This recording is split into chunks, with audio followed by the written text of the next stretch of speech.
ನಿಮ್ಮ ದಿನದ 24 ಗಂಟೆ ಹೇಗೆ ಕಳೆಯುತ್ತೆ ಅನ್ನೋದು ಬೆಳಗಿನ ಈ 4 ಗಂಟೆ ಅಲ್ಲಿಯೇ ನಿರ್ಧಾರ ಆಗುತ್ತೆ. ಒಂದ್ ವೇಳೆ ಈ ಸಮಯವನ್ನು ಸರಿಯಾಗಿ ಉಪಯೋಗ ಮಾಡಿಕೊಳ್ಳುವುದನ್ನ ಕಲಿತರೆ ನಿಮ್ಮ productivity, motivation, energy, physical health ಮತ್ತೆ ಮೆಂಟಲ್ ಹೆಲ್ತ್ ನ ಲೆವೆಲ್ ತಾನಾಗಿಯೇ ಜಾಸ್ತಿ ಆಗುತ್ತೆ. ಆದರೆ ತುಂಬಾ ಜನ ಈ ಪ್ರಶ್ನೆ ಮಾಡ್ತಾರೆ, ಹೇಗಾದ್ರೂ ಮಾಡಿ ಬೆಳಗ್ಗೆ ಬೇಗ ಎದ್ದು ಎಕ್ಸಸೈಸ್, ಅಫರ್ಮೇಶನ್, ಮೆಡಿಟೇಷನ್, ಯೋಗ ಮಾಡಿ ಬ್ರೇಕ್ಫಾಸ್ಟ್ ಮಾಡಿದ ಕೂಡಲೇ ಇಷ್ಟೊಂದು ಗಾಢವಾದ ನಿದ್ದೆ ಬರಲು ಪ್ರಾರಂಭ ಆಗುತ್ತೆ ಅಂದ್ರೆ ಆಗ ಓದುವುದು ನೆನಪಿಗೆ ಬರೋದಿಲ್ಲ ಮತ್ತೆ ಕೆಲಸ ಮಾಡಲು ಮನಸ್ಸು ಕೂಡ ಒಪ್ಪೋದಿಲ್ಲ. ಆಗ ಕೇವಲ ನಿದ್ದೆ ಮಾಡಬೇಕು ಅನ್ಸುತ್ತೆ. ಏನ್ ಮಾಡ್ಲಿ ಅಂತಾರೆ. ಒಂದ್ ವೇಳೆ ಈ ಸಮಸ್ಯೆ ನಿಮಗೂ ಕಾಡ್ತಾ ಇದ್ರೆ ನಾನ್ ನಿಮ್ಗೆ 10 ಸ್ಟೆಪ್ಸ್ ಗಳನ್ನ ಹೇಳ್ತೀನಿ. ಇದರಿಂದ ಮಾರ್ನಿಂಗ್ ಮಾತ್ರ ಅಲ್ಲ, ಬದಲಾಗಿ ಪೂರ್ತಿ ದಿನ, ಪೂರ್ತಿ ಒಂದು ವಾರ, ಪೂರ್ತಿ ತಿಂಗಳು, ಪೂರ್ತಿ ವರ್ಷ ಮತ್ತೆ ಪೂರ್ತಿ ಜೀವನ ಬದಲಾಗುತ್ತೆ. ಮತ್ತೆ ಎಲ್ಲ ಸ್ಟೆಪ್ಸ್ ತುಂಬಾ ಈಸಿ ಆಗಿವೆ, ಯಾರು ಬೇಕಾದ್ರೂ ಫಾಲೋ ಮಾಡಬಹುದು. ಆದ್ರೆ ಕಠಿಣ ಆಗಿರೋದು ಒಂದೇ, ಅದುವೇ ಬೆಳಿಗ್ಗೆ ಬೇಗ ಎದ್ದೇಳೋದು. ಒಂದ್ ವೇಳೆ ನೀವು ಬೆಳಿಗ್ಗೆ ಬೇಗ ಎದ್ದೇಳೋದೇ ಇಲ್ಲ ಅಂದ್ರೆ ಈ ಮಾರ್ನಿಂಗ್ ರೂಟೀನ್ ಅನ್ನ ಹೇಗೆ ಫಾಲೋ ಮಾಡ್ತೀರಾ ಹೇಳಿ. ಅದಕ್ಕಾಗಿ ನಾನ್ ನಿಮ್ಗೆ ಒಂದು ಸರಳವಾದ ಉಪಾಯ ಹೇಳ್ತೀನಿ. ನಂತರ ನಿಮ್ಗೆ ಬೆಳಿಗ್ಗೆ ಬೇಗ ಎದ್ದೇಳೋದು ಅಭ್ಯಾಸ ಆಗುತ್ತೆ.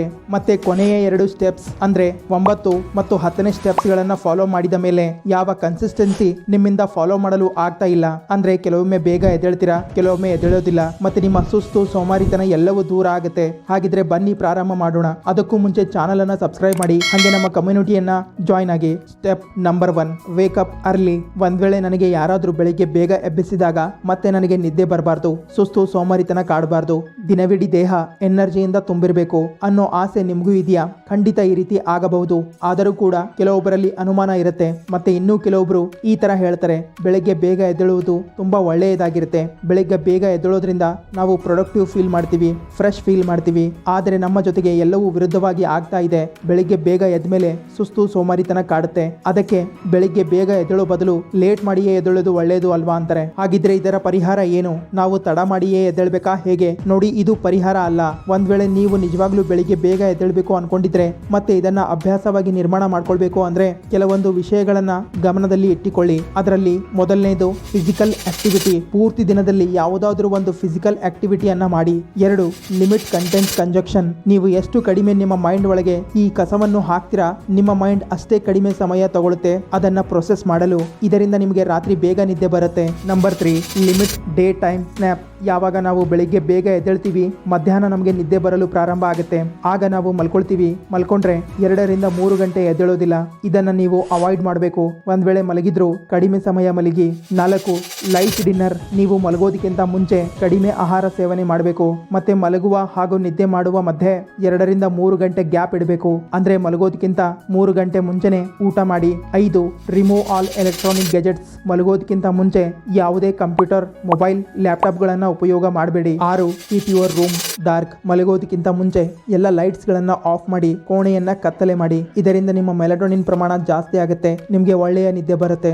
7, ಫಾಲೋ ಯುವರ್ ಹಾಬೀಸ್. ಮಲಗೋದಕ್ಕಿಂತ ಮುಂಚೆ ನಿಮ್ಮ ಅಭ್ಯಾಸಗಳನ್ನ ಫಾಲೋ ಮಾಡಿ. ಇದರಲ್ಲಿ ಯಾವುದೇ ಎಲೆಕ್ಟ್ರಾನಿಕ್ಸ್ ಗ್ಯಾಜೆಟ್ಸ್ ಇಡಬಾರ್ದು. ಉದಾಹರಣೆಗೆ ಇದರಲ್ಲಿ ನೀವು ರೈಟಿಂಗ್ ಮಾಡಬಹುದು, ಜರ್ನಲಿಂಗ್ ಅಥವಾ ಯಾವುದಾದ್ರೂ ಒಂದು ಸ್ಕಿಲ್ಸ್ ಮೇಲೆ ಕೆಲಸ ಮಾಡಿ. 8, ಮೆಡಿಟೇಷನ್. ಮಲಗೋದಕ್ಕಿಂತ ಮುಂಚೆ ಧ್ಯಾನ ಮಾಡಿ. ಇದರಿಂದ ನಿಮಗೆ ತುಂಬಾ ಗಾಢವಾದ ನಿದ್ದೆ ಬರುತ್ತೆ. 9, make your to do list. ಮಲಗೋದಕ್ಕಿಂತ ಮುಂಚೆ ಮಾರನೇ ದಿನಕ್ಕಾಗಿ ಟು ಡೂ ಲಿಸ್ಟ್ ನಿರ್ಮಾಣ ಮಾಡಿಕೊಳ್ಳಿ. 10, ಟೇಕ್ ಶವರ್. ಸಾಧ್ಯ ಆದ್ರೆ ಮಲಗೋದಕ್ಕಿಂತ ಮುಂಚೆ ಸ್ನಾನ ಮಾಡಿ. ಇದರಿಂದ ನಿಮ್ಮ ನಿದ್ದೆಯ ಕ್ವಾಲಿಟಿ ಸರಿಯಾಗಿರುತ್ತೆ. ಈ ಎಲ್ಲವನ್ನು ಫಾಲೋ ಮಾಡಿದ ಮೇಲೆ ನಾನು ನಿಮಗೆ ಒಂದು ರೋಡ್ ಮ್ಯಾಪ್ ನಿರ್ಮಾಣ ಮಾಡಿ ಕೊಡ್ತೀನಿ. ಅದನ್ನ ನೀವು ಫಾಲೋ ಮಾಡಿ. ಇದನ್ನ ನೀವು ಕಡಿಮೆ ಅಂದ್ರೆ 30 ದಿನ ಫಾಲೋ ಮಾಡಿ. ಅದನ್ನ 4 ಫೇಸ್ ಗಳಾಗಿ ವಿಂಗಡಣೆ ಮಾಡಿದ್ದೀನಿ.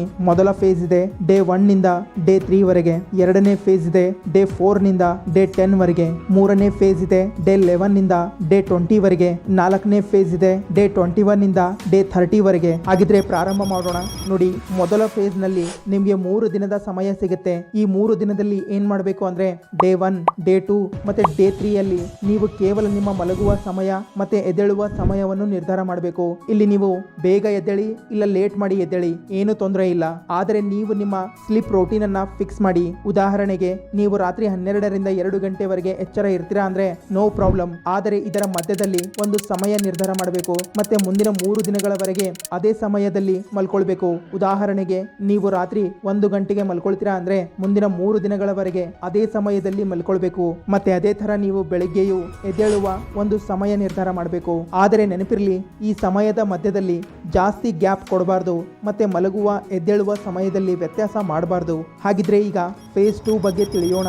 ಡೇ 4 ನಿಂದ ಡೇ 10 ವರೆಗೆ ನೀವು ಕೇವಲ 3 ನಿಮಿಷ ಮುಂಚೆ ಮಲ್ಕೊಳ್ಬೇಕು. ಉದಾಹರಣೆಗೆ ನೀವು ಡೇ 4 ನಲ್ಲಿ ರಾತ್ರಿ 1 ಗಂಟೆಗೆ ಮಲ್ಕೊಳ್ತೀರಾ ಅಂದ್ರೆ 3 ನಿಮಿಷ ಮುಂಚೆ ಮಲ್ಕೊಳ್ಳಿ, ಮತ್ತೆ ಇದನ್ನ ಕಡಿಮೆ ಮಾಡ್ತಾ ಬನ್ನಿ. ಮತ್ತೆ ಡೇ 10 ವರೆಗೆ ನೀವು 12 ಗಂಟೆ 39 ನಿಮಿಷಕ್ಕೆ ಮಲ್ಕೊಳ್ತೀರಾ. ಹಾಗಿದ್ರೆ ಈಗ ಫೇಸ್ 3 ಬಗ್ಗೆ ತಿಳಿಯೋಣ.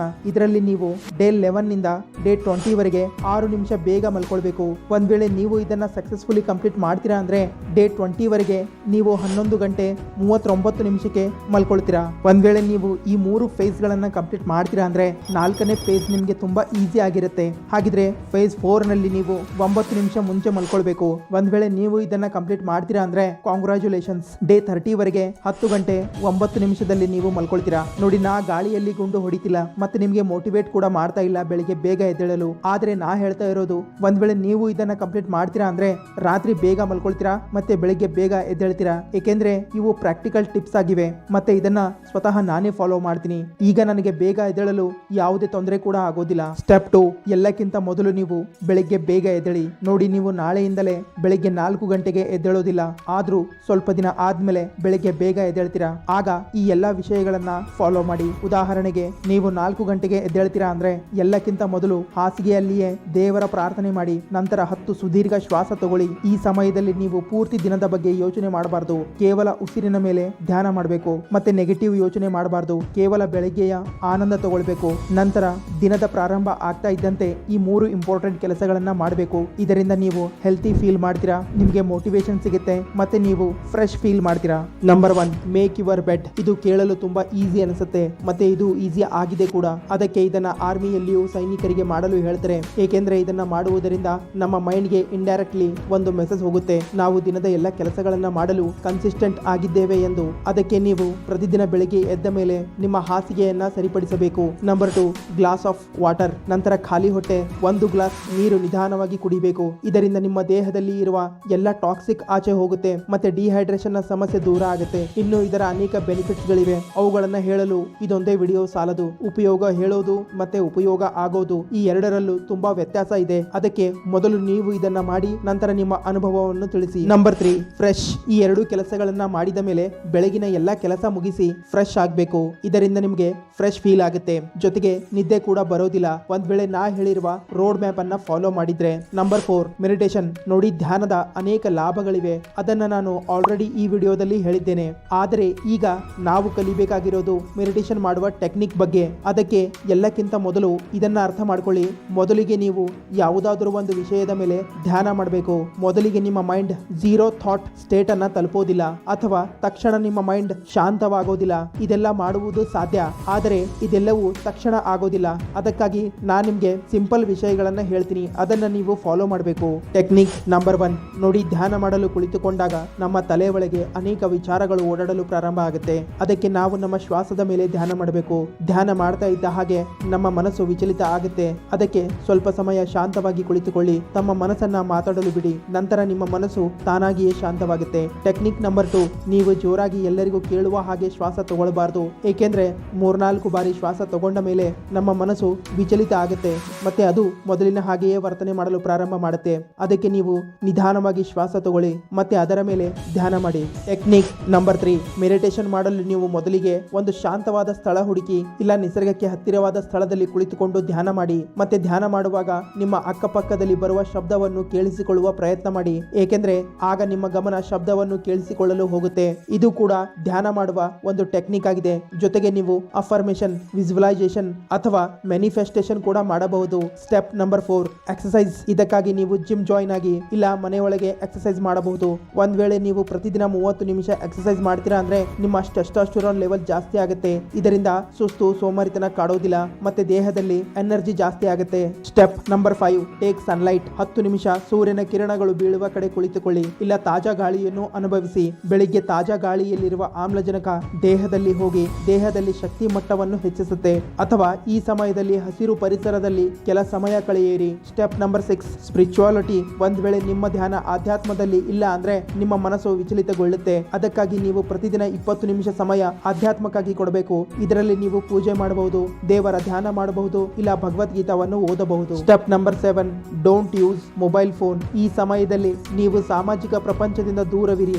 ಬೆಳಗ್ಗೆ ಮೊಬೈಲ್ ಮೊಬೈಲ್ ಅಥವಾ ಲ್ಯಾಪ್ಟಾಪ್ ಮುಂತಾದ ಎಲೆಕ್ಟ್ರಾನಿಕ್ಸ್ ಗೆಜೆಟ್ಸ್ಗಳಿಂದ ದೂರವಿರುವುದು ನಿಮ್ಮ ಮೂಡ್ ಮತ್ತೆ ಒಂದೇ ವಿಷಯದ ಮೇಲೆ ನಿಮ್ಮ ಫೋಕಸ್ ಹೆಚ್ಚಿಸುತ್ತೆ. ಮನಸ್ಸಿಗೆ ವಿಚಲಿತಗೊಳಿಸುವ ವಿಚಾರಗಳಿಂದ ದೂರವಿರಲು ನಿಮಗೆ ಸಹಾಯ ಮಾಡುತ್ತದೆ. ಸ್ಟೆಪ್ ನಂಬರ್ 8, ಮೊಬೈಲ್ ಉಪಯೋಗಿಸುವ ಬದಲು ಈ ಹೊಸ ಹವ್ಯಾಸಗಳನ್ನು ರೂಪಿಸಿಕೊಳ್ಳಿ. ಪ್ರತಿದಿನ ಬೆಳಿಗ್ಗೆ ಹೊಸ ಪುಸ್ತಕವನ್ನು ಓದುವುದು, ಸಂಗೀತವನ್ನು ಕೇಳುವುದು ಅಥವಾ ಹೊಸ ಕೌಶಲ್ಯವನ್ನು ಕಲಿಯುವುದು ಉತ್ತಮ ದಿನಚರಿಯ ಭಾಗವಾಗಬಹುದು. ಸ್ಟೆಪ್ ನಂಬರ್ 9, ಸಕಾರಾತ್ಮಕ ಯೋಚನೆಯನ್ನು ರೂಪಿಸಿಕೊಳ್ಳಿ. ನೆಗೆಟಿವ್ ಕೆಟ್ಟ ಯೋಚನೆಗಳನ್ನ ಮನಸ್ಸಿನಲ್ಲಿ ಬರಲು ಬಿಡಬೇಡಿ, ಏಕೆಂದರೆ ದಿನದ ಪ್ರಾರಂಭ ನೀವು ಸಕಾರಾತ್ಮಕ ಮನೋಭಾವದಿಂದ ಪ್ರಾರಂಭ ಮಾಡಿದರೆ ದಿನವಿಡೀ ಚೆನ್ನಾಗಿರುತ್ತೆ.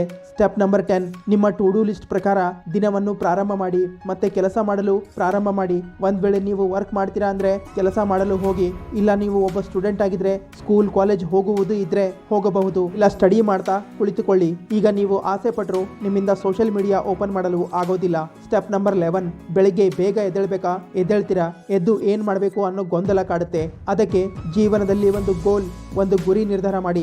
ಯಾವಾಗ ನಿಮ್ಮ ಬಳಿ ಒಂದು ಗೋಲ್ ಇರುತ್ತೆ ಆಗ ನೀವು ಬೆಳಿಗ್ಗೆ ಬೇಗ ಎದ್ದೇಳುವ ಪ್ರಯತ್ನ ಮಾಡ್ತೀರಾ. ಇದರಿಂದ ನಿಮಗೆ ಇನ್ನು ಜಾಸ್ತಿ ಟೈಮ್ ಸಿಗುತ್ತೆ.